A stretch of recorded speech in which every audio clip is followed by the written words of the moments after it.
দোকানের মতোই পারফেক্ট নরম স্পঞ্জ রসগোল্লা কি করে বাড়িতে তৈরি করবে আজকের ভিডিওতে সেটাই শেয়ার করব। আসসালামু আলাইকুম, কেমন আছো তোমরা সবাই? নতুন একটি রেসিপিতে তোমাদের সবাইকে স্বাগত জানাই।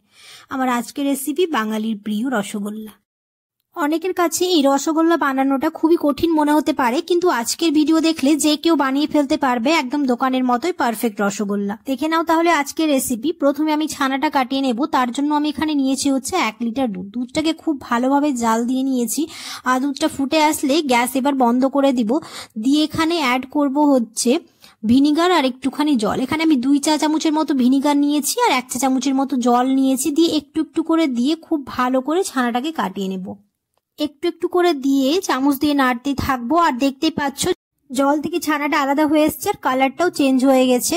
তো আমাদের ছানা কাটানো হয়ে গেছে। এরকম একটা সুতির কাপড় নিয়ে এবার ছানাটা ছেঁকে নেবো খুব ভালো করে। এখানে একটু ঠান্ডা জল দিয়ে ধুয়ে নিলাম, তাহলে ভিনিগারের স্মেলটা চলে যাবে। দিয়ে এটাকে খুব ভালো করে চেপে রেখে দেবো কিছুক্ষণের জন্য, যাতে পুরোপুরি জলটা ঝরে যায়। এরকম একটা ভারী জিনিস দিয়ে চাপা দিয়ে রাখলাম, তাহলে পুরোপুরি জলটা ঝরে যাবে। এখানে এবার শিরাটা বানিয়ে নিব। তার জন্য আমি এখানে দিয়ে দিলাম হচ্ছে 1 লিটার জল আর দিয়ে দিলাম হচ্ছে 300 গ্রাম চিনি। দেখতেই পাচ্ছ চিনির মধ্যে অনেকগুলোই নোংরা আছে, এই নোংরাগুলোকে তুলে ফেলবো। তার জন্য এখানে আমি গরুর দুধ নিয়েছি, তোমরা চাইলে পাউডার দুধ জলের সঙ্গে মিক্স করেও দিতে পারো। এবার ফুটে এসছে, এবার একটু একটু করে দিয়ে দেবো, তাহলে চিনির মধ্যে যে নোংরাগুলো থাকে সেগুলো এবার ফ্যানার মধ্যে দিয়ে বেরিয়ে আসবে।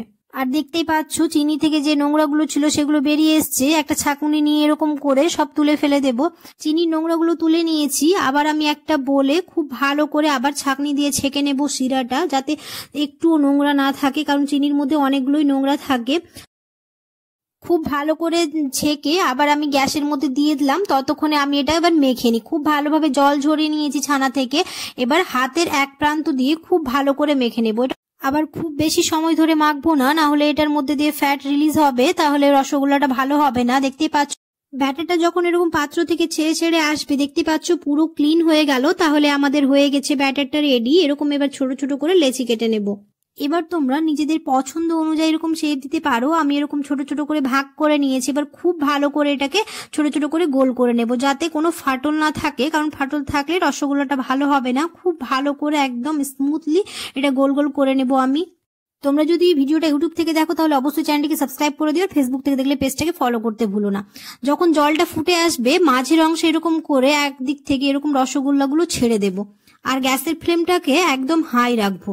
সবগুলো রসগোল্লা দেওয়ার পর একটা চামচ নিয়ে খুব ভালো করে নাড়িয়ে চাড়িয়ে দেবো, যাতে রসগোল্লার গায়ে না লাগে। এরকম ফাঁকা ফাঁকা দিয়ে খুব ভালো করে এটা নাড়িয়ে চাড়িয়ে দেবো, তাহলে রসগোল্লাগুলো পুরো ওটাই ছড়িয়ে পড়বে চারদিকে।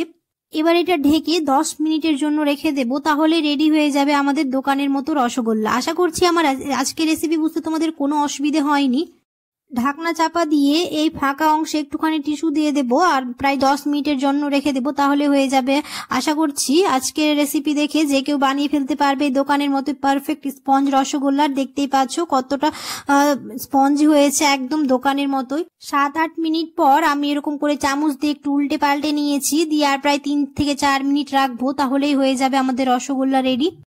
হয়ে গেছে আমাদের রসগোল্লা রেডি। এটা এবার রেখে দেবো 1 থেকে 2 ঘন্টার জন্য, তাহলে খুব ভালোভাবে রসের সাথে মিশে যাবে। কেমন হয়েছে অবশ্যই তোমরা কমেন্টে জানিও। যদি ভালো লেগে থাকে তাহলে অবশ্যই একটা লাইক করে দিও। দেখা হবে খুব শিগগিরই পরের একটা নতুন রেসিপিতে। সবাই খুব ভালো থাকবে, সুস্থ থাকবে, সাবধানে থাকবে। আল্লাহ হাফেজ। আর কমেন্টে জানাতে একদমই ভুলবে না। তোমরা অবশ্যই একবার ট্রাই করে দেখতে পারো।